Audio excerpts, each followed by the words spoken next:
This is an historic moment. We have in this past year made great progress in ending the long era of conflict and Cold War. We have before us the opportunity to forge for ourselves and for future generations a new world order, a new world order, a new world order.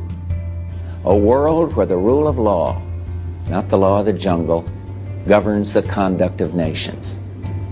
When we are successful, and we will be, we have a real chance at this new world order, an order in which a credible United Nations can use its peacekeeping role to fulfill the promise and vision of the UN's founders.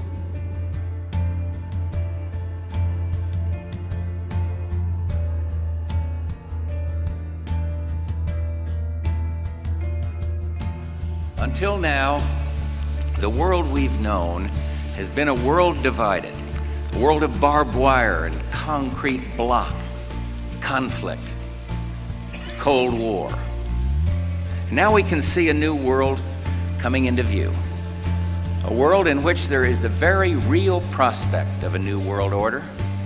In the words of Winston Churchill, a world order in which the principles of justice and fair play protect the weak against the strong.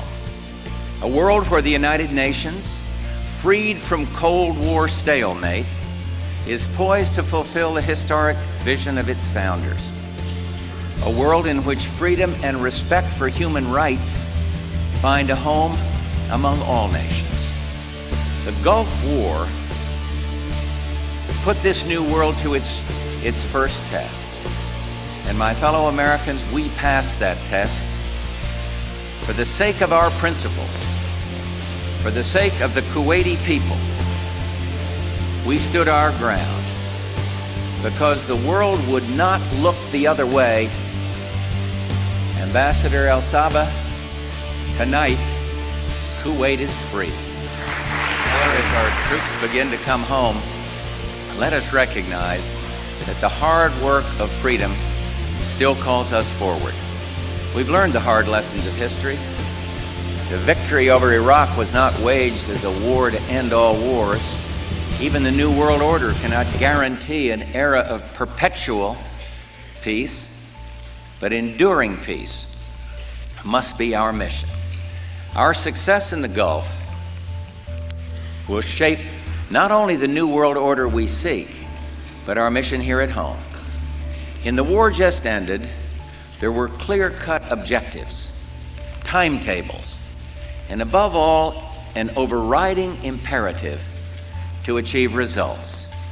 We must bring that same sense of self-discipline, that same sense of urgency to the way we meet challenges here at home. When we are successful, and we will be,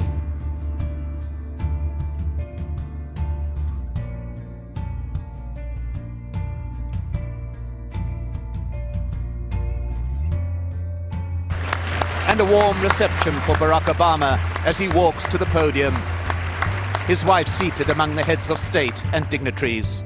The time has come for the world to move in a new direction. We must embrace a new era of engagement based on mutual interest and mutual respect, and our work must begin now. And the president outlined his vision of a new world order in which the U.S. would participate fully. One rooted on 4 basic principles: non-proliferation and disarmament, the promotion of peace and security, the preservation of our planet, and a global economy that advances opportunity for all people.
0.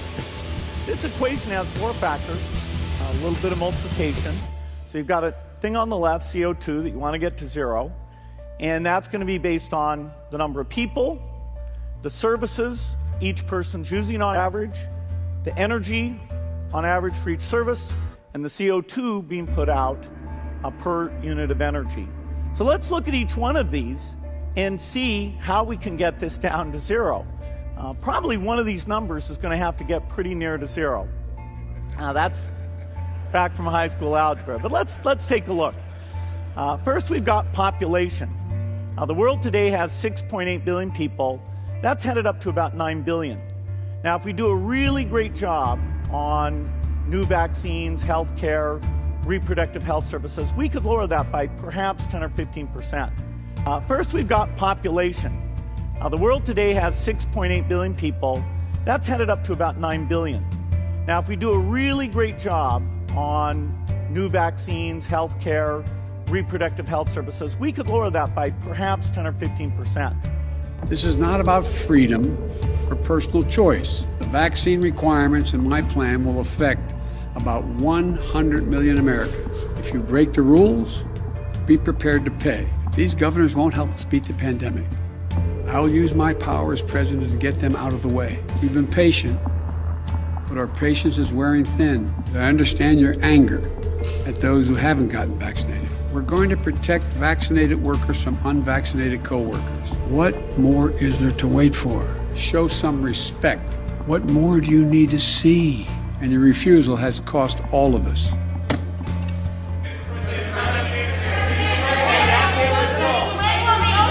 If we don't get one disease under control, you may find legislative bodies taking whole classes of people based upon propensity of conduct. Well, to say, we're going to put you in a certain category. We're going to demand mandatory testing for you.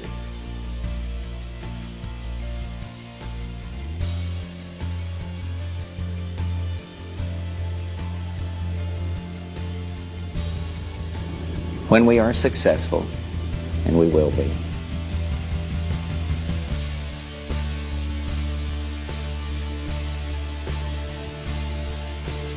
Among the speakers that followed the US president, the leader of Libya, Muammar Gaddafi, speaking at the UN for the first time after 40 years in power. And waiving the UN Charter, he called for an end to any permanent membership of the Security Council, arguing that small nations should have the same rights as the big. It was a speech that lasted well over an hour and covered subjects ranging from jet lag to political assassinations. And then the assassination or the killing of Kennedy in 63 or 62, the President of the United States of America. Why? We want to know who killed him. Somebody who by the name of Lee Harvey, and then another Jack Ruby killed Lee Harvey. Why did he kill him?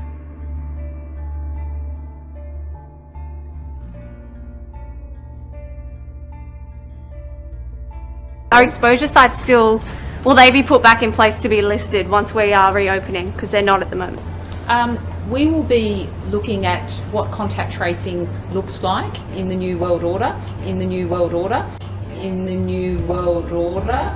And that's just the way it is. We've got to accept that this is the New World Order. We've got to accept that this is the New World Order. We've got to accept that this is the New World Order. This is the world you are graduating into. This is what I want to talk about today with you for a few minutes. I believe we, and particularly you, your class, has an incredible window of opportunity to lead in shaping a new world order for the 21st century in a way consistent with American interest and the common interest.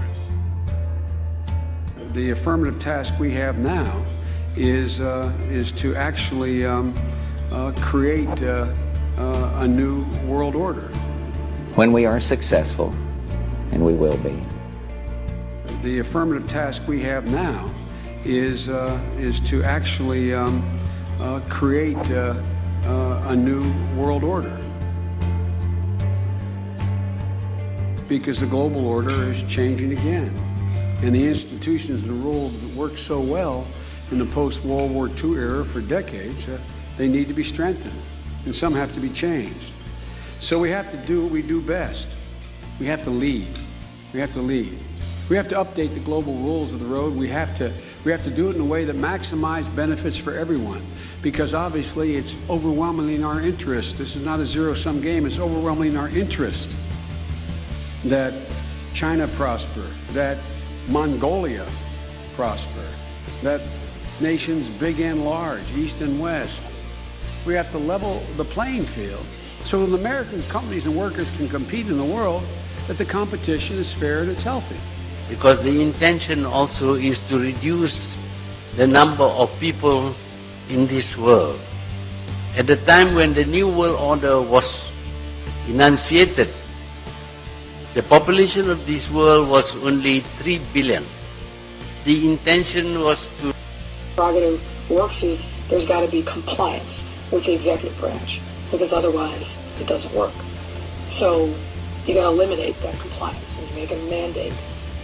And then you do training, particularly in the city, I'll call them licensing departments, whether it's zoning, buildings, housing will be impacted by it, planning certainly, and you pick the people that run those agencies and the deputies that are pledging allegiance to the New World Order and good governance, and then I think you have the Inspector General do some spot audits to make sure that there is... If we don't get one disease under control, you may find legislative bodies taking whole classes of people based upon propensity of conduct, well, to say, we're going to put you in a certain category. We're going to demand mandatory testing for you.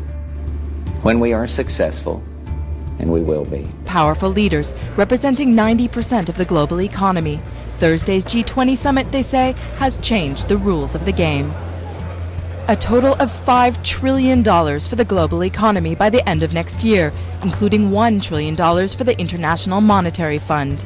Staggering figures that the 20 countries, along with international institutions, agreed upon to combat the crisis.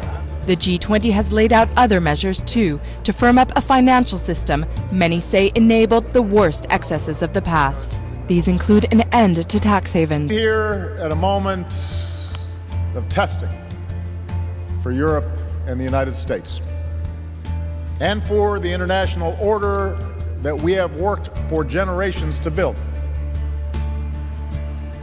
The belief that through conscience and free will, each of us has the right to live as we choose. The belief that power is derived from the consent of the governed, and that laws and institutions should be established to protect that understanding.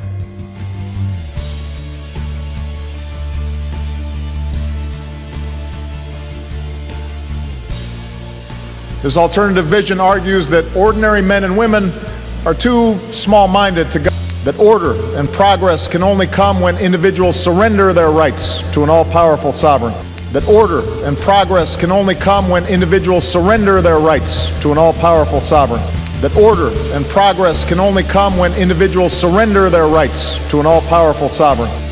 When we are successful, and we will be.